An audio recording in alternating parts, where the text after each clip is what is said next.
ஒவ்வொரு நாளும் அவருடைய ரட்சிப்பின் வார்த்தைகள் நமக்கு கடந்து வந்து கொண்டே இருக்கிறது.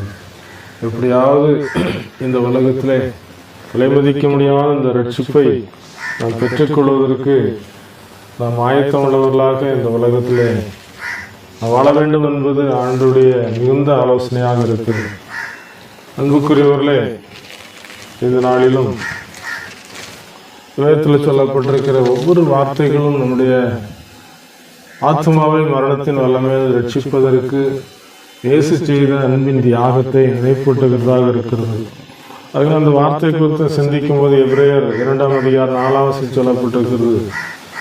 அடையாளங்களினாலும் அற்புதங்களினாலும் பலவித பலத்த செய்திகளினாலும் நம்முடைய சித்தத்தின்படி பகிர்ந்து கொடுத்த பரிசுத்தாவின் வரங்களினாலும் தேவன் தாமே சாட்சி கொடுத்ததுமாய் இருக்கிற இவ்வளவு பெரிதான ரட்சிப்பை குறித்து நாம் கவலையற்றிருப்போமானால் தண்டனைக்கு எப்படி தப்பித்துக் கொள்வோம் என்று சொல்லப்பட்டிருக்கிறது.